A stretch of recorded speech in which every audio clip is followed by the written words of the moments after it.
So this is a great pleasure to be here. As an author, you often don't know who is reading you.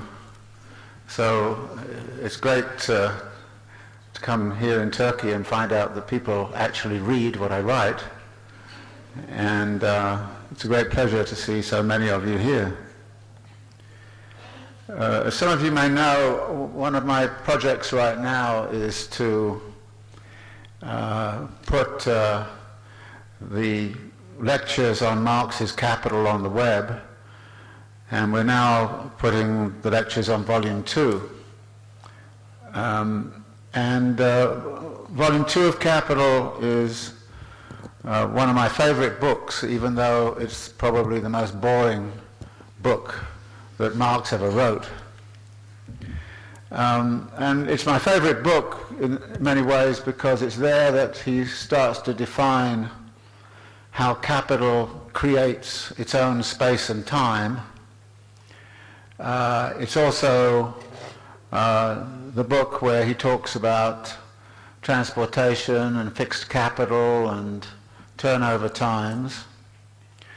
But as I go through it, I realize that it has several clues which are very, I think, important for the most recent work I've been trying to do, which is really the work on how to connect the history and dynamics of urbanization with what's going on in the overall dynamics of accumulation of capital and what's going on in the macro economy.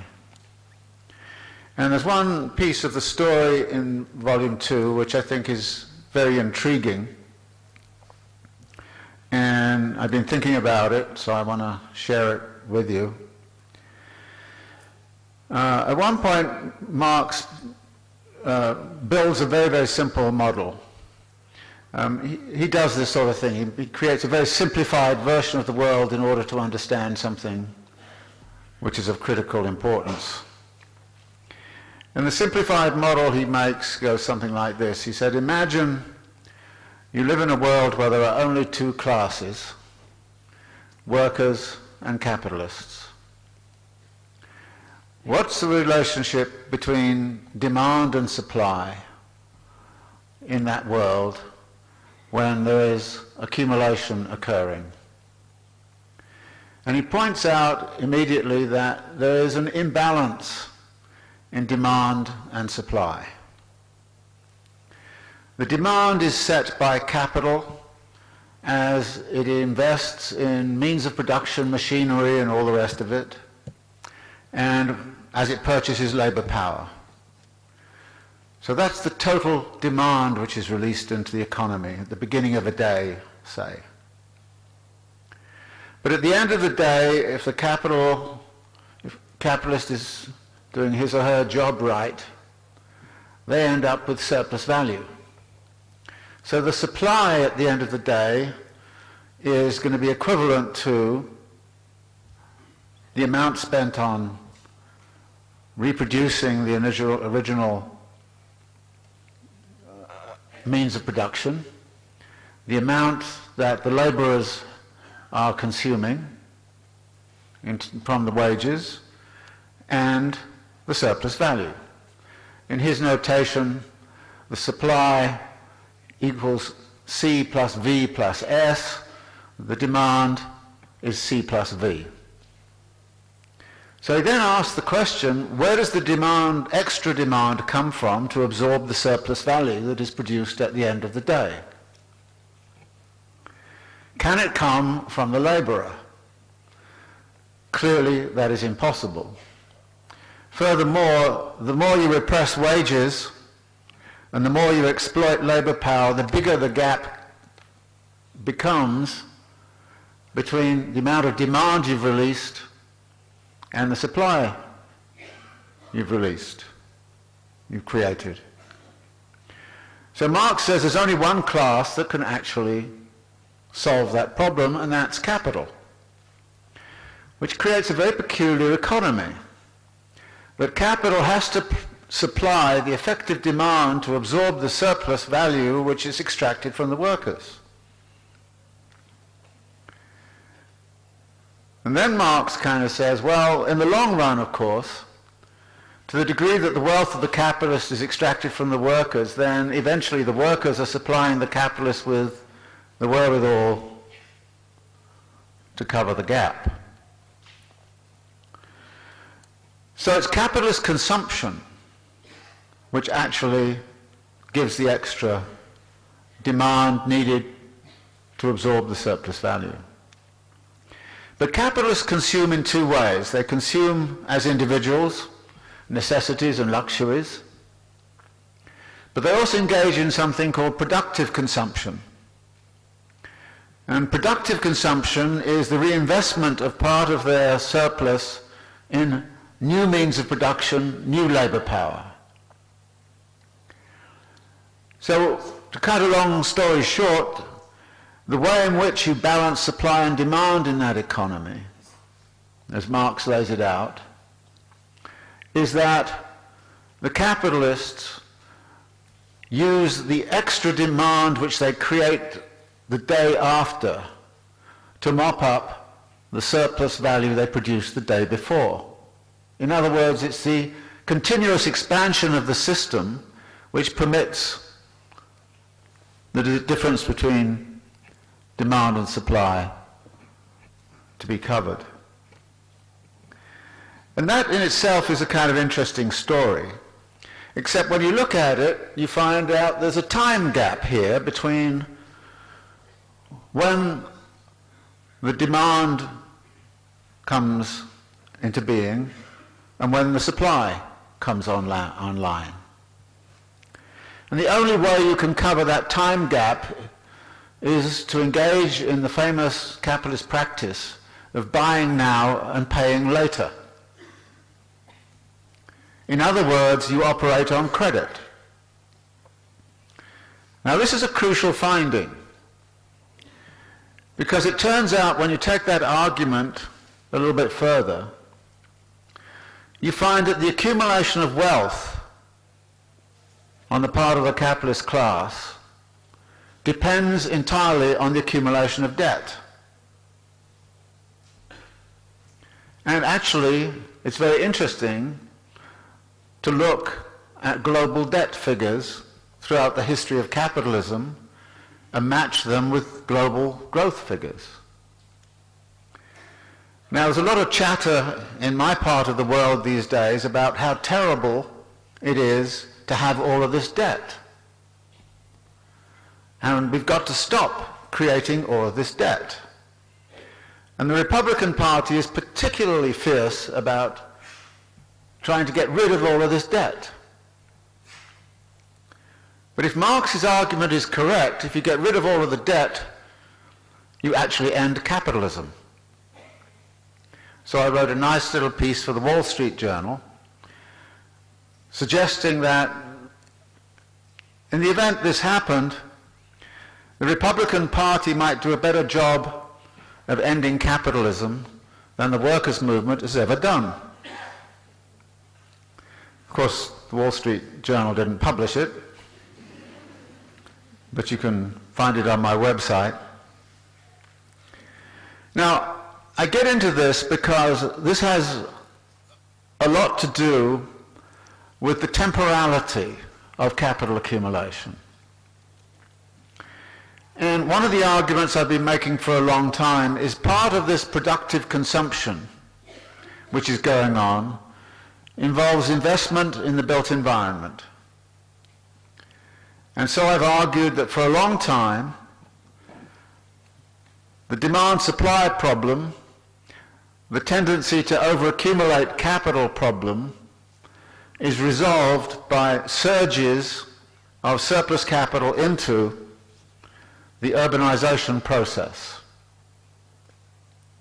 And those surges actually very often correspond to times and moments when capitalism in general is in a lot of trouble. If you look at the data from, say, 1990s to the present day,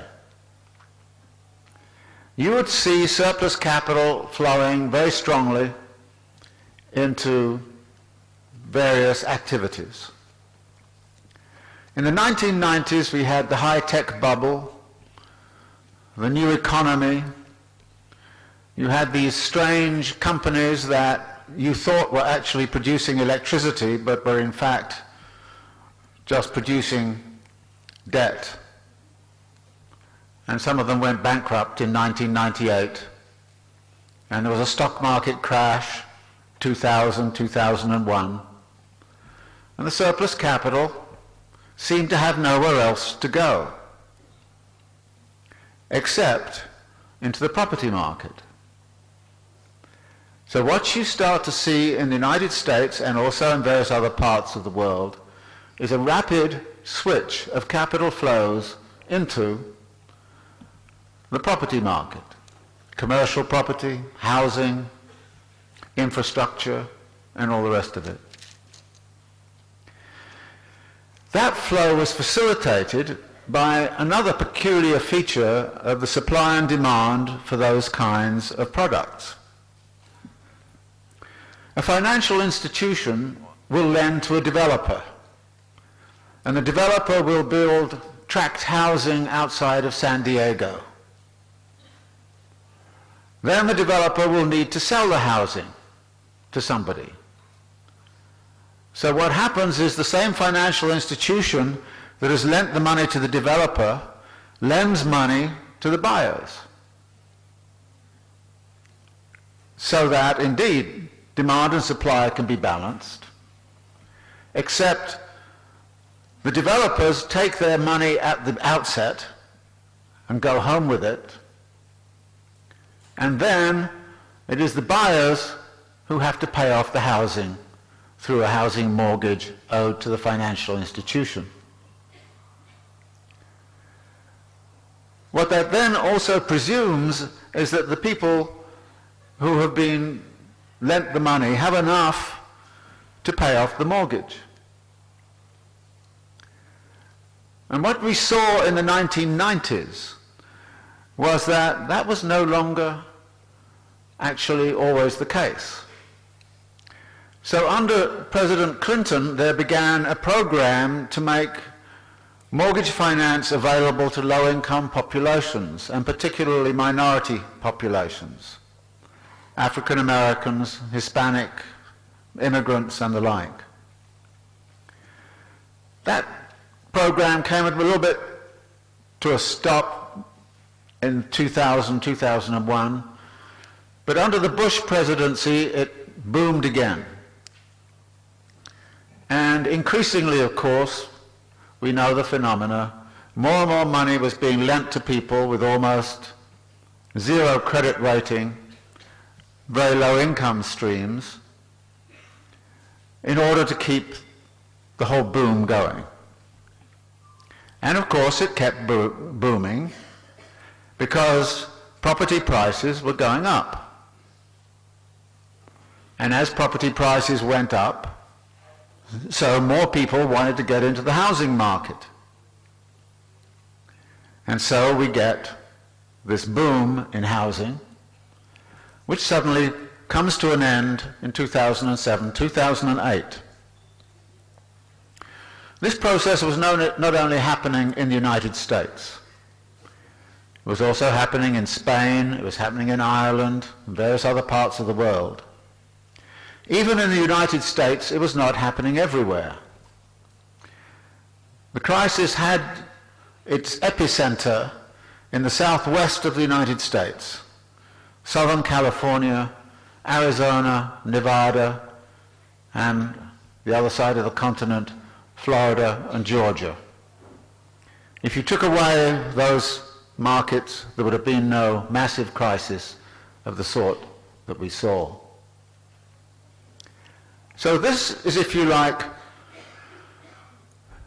where the crisis which struck in 2008 came from. But notice, this crisis was the result of resolving another crisis which had existed before, in 2000 and 2001.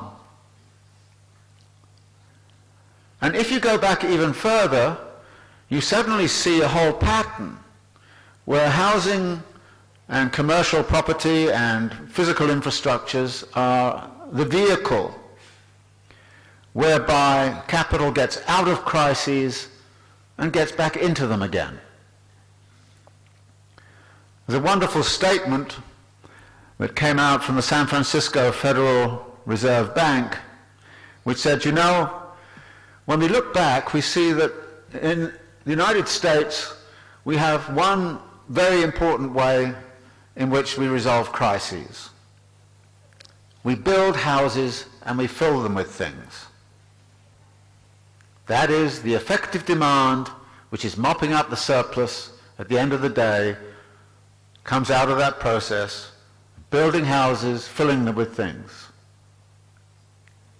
And if you go back historically, you'll see again and again a complicated relationship between what is going on in urbanization and the troubles which exist in the economy in general.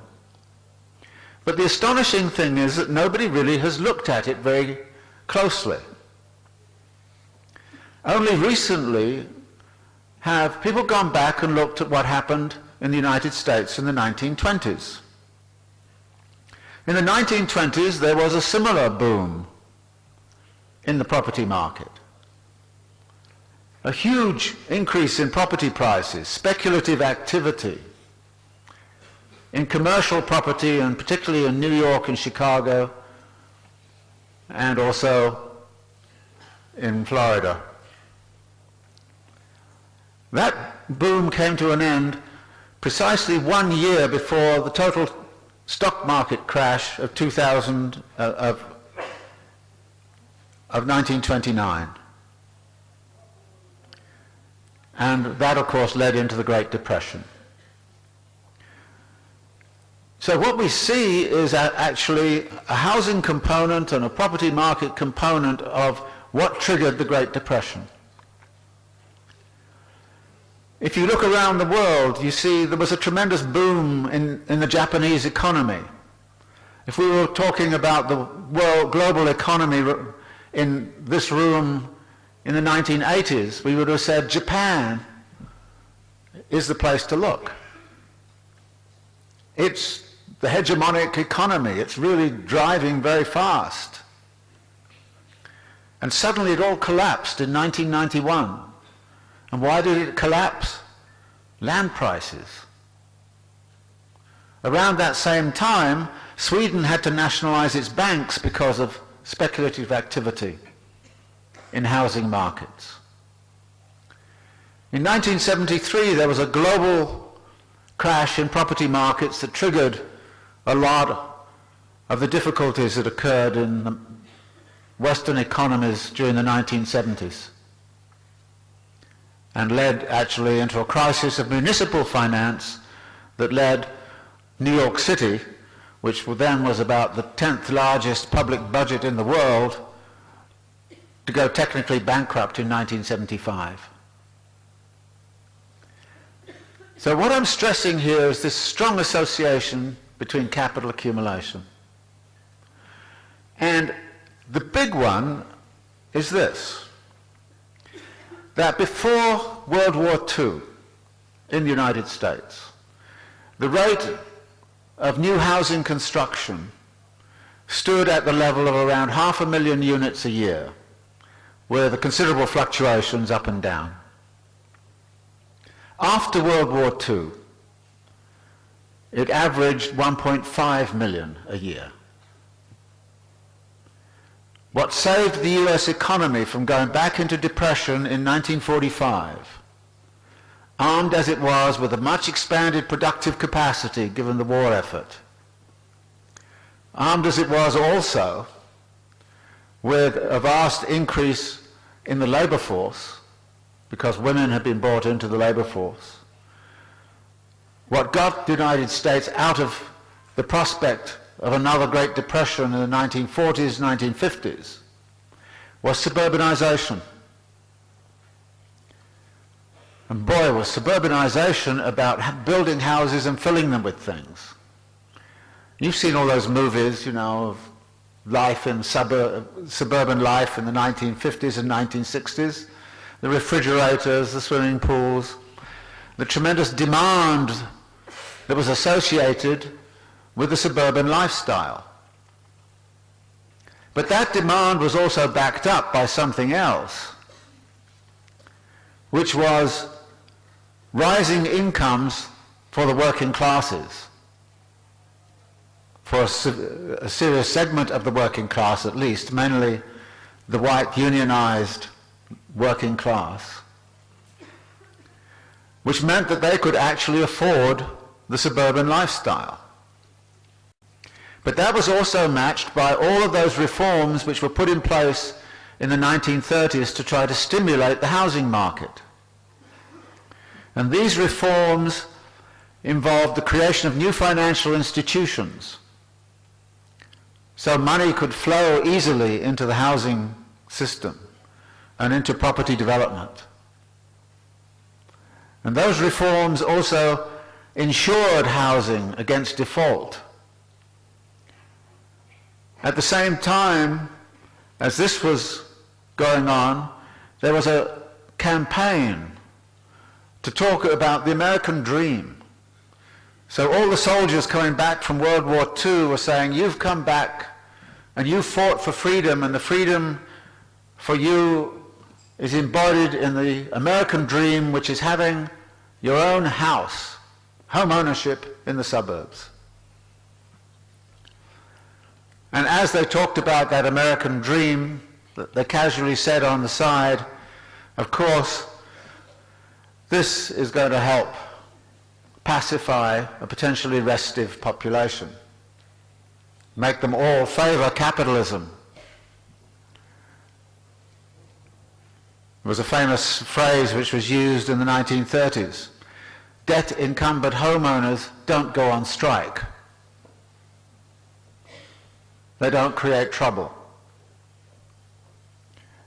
So this whole program, from 1945 onwards, right up until 2008, 2009, involved this vast suburbanization process and a reurbanization of the inner city as well through gentrification and Disneyfication, creation of urban spectacle, and all the rest of it.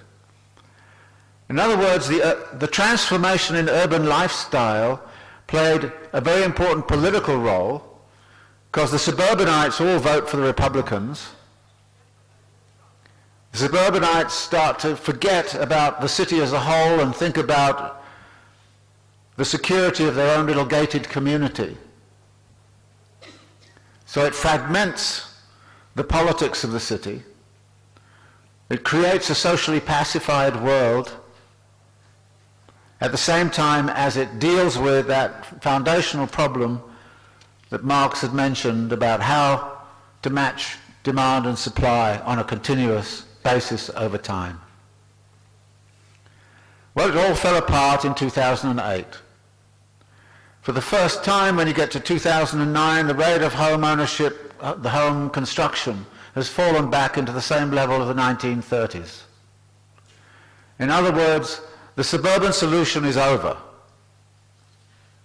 The United States has to do something else. What can it do? Very hard to see what it can do. Now, I've used the example of the United States here because that story is very clear to me. But when I studied Second Empire Paris between 1850 and 1871, you saw a similar story. A property market boom in central Paris, the building of the boulevards, the building of the new department stores, the creation of a new urban lifestyle, which stabilized the economy until the debt became too big. And there was a crash in 1867. Then a crisis of municipal finance the year after. And then Louis Bonaparte, not knowing what to do, decided what some rulers often do, which is to go to war and he lost. And we ended up with the Paris Commune. So the dynamics of this process, which are not often talked about, are absolutely central to the story of how capital accumulation works. And the thing that has been very surprising to me is that when I go to the literature, and I did a housing market search, in the conventional economics literature about the connections that might exist, there was almost nothing in the conventional literature at all. And of course, when I went back to the Marxist literature, the only literature I could find was the things that I'd written and a few other people had written. In other words, people don't seem to recognize how significant this is. And if you look right now at that part of the world which is flourishing, and that part of the world which came out of the crisis of 2007, 2008 very fast, what do you see? By the end of 2008, early 2009, China had lost 30 million jobs in about 6 months because of the collapse of the export industries, which collapsed because of the collapse of the US consumer market. 30 million jobs. An ILO report came out at the end of 2009 looking at the net job losses around the world. When it looked at China, it said their net job loss is 3 million. In other words, China had created 27 million jobs in less than 9 months. What were people employed on doing? During this period, China has built 2 whole new cities that have no residents in them yet, and they're still waiting for people to come. There was a great advertisement in the New York Times the other day, big like this, said, "Come to this city, we have all the facilities you want, we'll subsidize you to come." The Chinese had a huge infrastructure project, new rail lines, new highways. The Chinese also told their banks to lend to local development projects. Now in the United States, if President Obama tells Goldman Sachs what to do, Goldman Sachs will tell him just go away. If you're a Chinese banker, you don't do that. You do what the Central Committee says you've got to do. And the Chinese banks lent mainly to property development. So there was a huge property development boom. Property prices in Shanghai doubled in 1 year. A huge construction activity went on. In other words, the urbanization project of China over the last few years has absorbed vast amounts of surplus capital and labor and has done, in effect, the same sort of job that suburbanization did for the United States after 1945. And of course, anybody who supplies means of production to China, raw materials in particular, has flourished very well. Much of Latin America, which has reoriented its trade to China, is doing very well. It's growing at 8%. China's been growing at 10%. It's Europe that's at close to zero. United States, lucky if it makes 2. So urbanization is in fact the answer for China and the answer for much of the rest of the world. And actually, if you look at the BRIC countries, Brazil, Russia, India, you'll see similar booms going on. And what did I see in Istanbul? Cranes all over the place. And I made the remark, I said, it looks like Spain looked like 5 years ago. My point here is, watch out when you have one of these booms, because you can get overextended very easily and there can then be a collapse. There are serious problems in China of overcapacity. They've built too many airports, they've built too much infrastructure, their property market is overheated, and they've got all sorts of issues. It turns out there are a lot of underperforming loans in the Chinese banking system, which, by the way, there have been before, and it may take a massive effort by the central government to spend all of its foreign exchange reserves on recapitalizing its banking system. So this is, I think, a crucial part of the story. Now, if this is a crucial part of the story, then the other part of it is, if cities are being built, not the way people want them to be built, but the way capital has to build them in order to rescue itself from these periodic disasters, then in what ways can we say that the capitalist city is actually meeting people's needs and actually meeting people's wants, needs and desires? And to what degree are people being pushed around in cities in order to make way for this developmental process? And of course, Engels, way back in 1872, wrote about displacement of vulnerable and low-income populations from potentially high-rent land.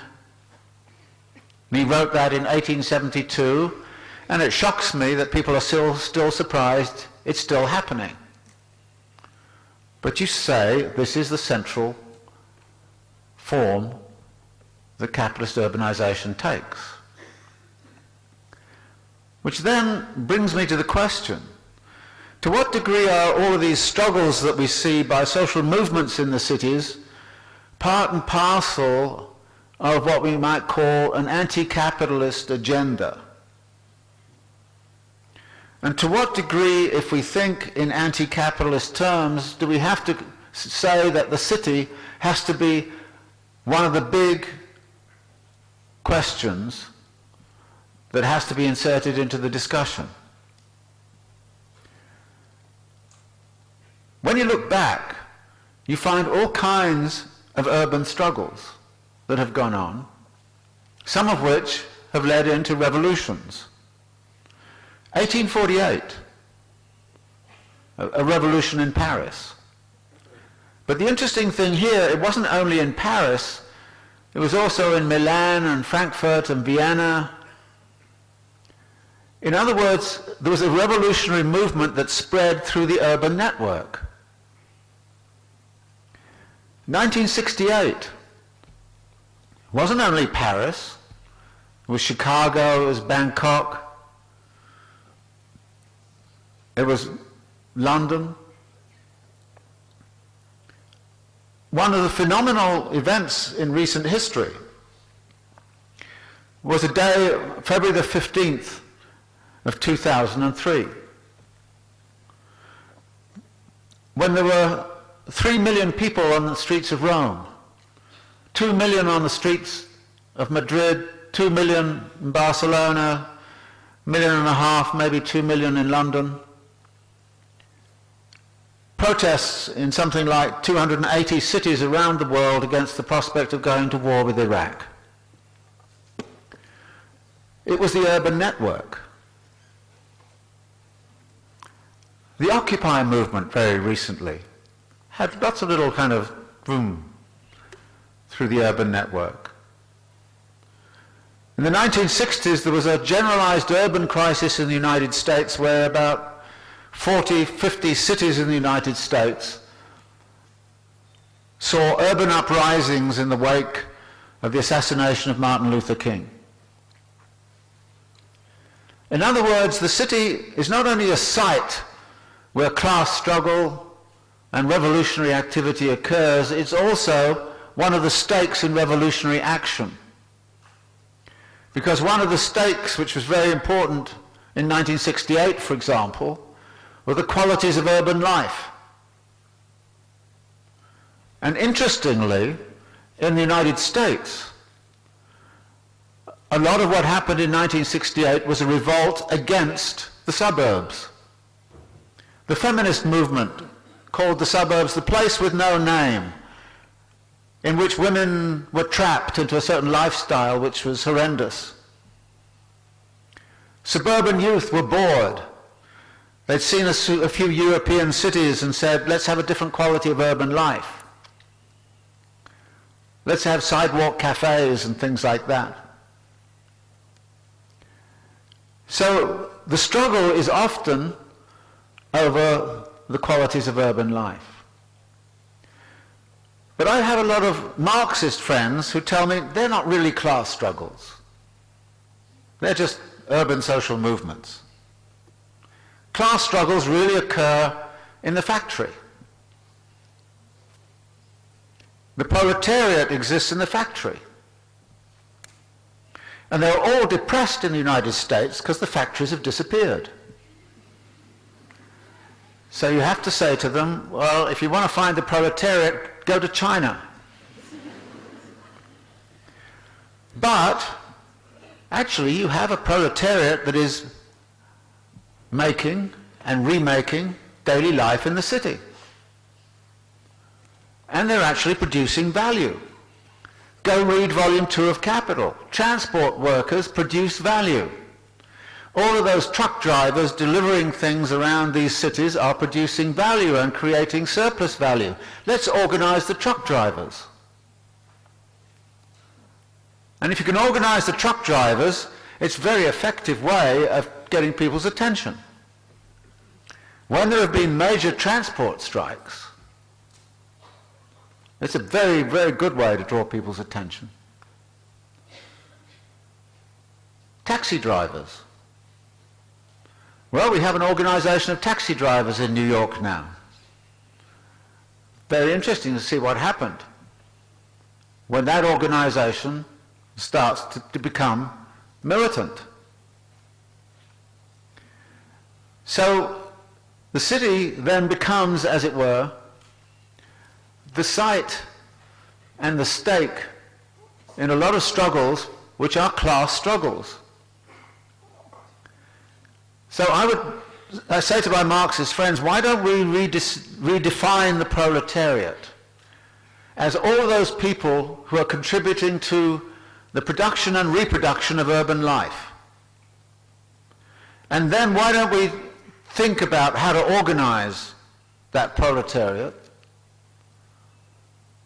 into an anti-capitalist struggle, to build an alternative city,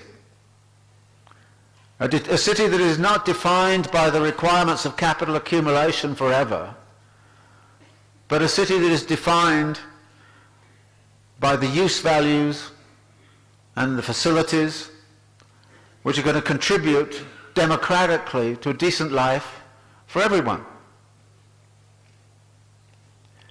And if you look backwards, I say to them, you'll see that there were events like the Paris Commune where the city was the center. You'll see uprisings in cities like Cordoba in 1969. Most recently, you'll see an uprising in the city of El Alto in Bolivia. In fact, two uprisings, both of which got rid of presidents of Bolivia, and which paved the way for Evo Morales to come to power. The same city is now at odds with Evo Morales because he's compromising with the neoliberal order. He's compromising with imperialist pressures. And the people in El Alto are saying, you can't do that. We put you in power to contest all of that. So the revolutionary stakes in his urban struggles are very, very strong. And I therefore think that we should pay much more attention to a simple question that was asked me by a trade unionist friend of mine, who looked at this and said, how do you organize a whole city? And I said, well, I don't know. And he said, well, you know, you're supposed to think about these things. Why don't you go away and think about it and give us some ideas about how to organize a whole city? And so I did say to him, well, you know, why don't you tell me what you union guys can do? And he said, well, look, there are two strands within the union movement. One organizes on a sector-by-sector basis. So you have the public sector workers, and you have the auto workers, and you have, you know. The other works on a geographical basis and talks about all the workers in New York City, all the workers in Los Angeles. And I suddenly remembered that actually in Britain there are these trades councils which are focused on cities, and the trades councils tended to be much more radical than the sectoral unions. And they were more radical for a very simple reason, that their conception of the proletariat was everybody living in the city who was producing and reproducing urban life. And they wanted to change what the city was about.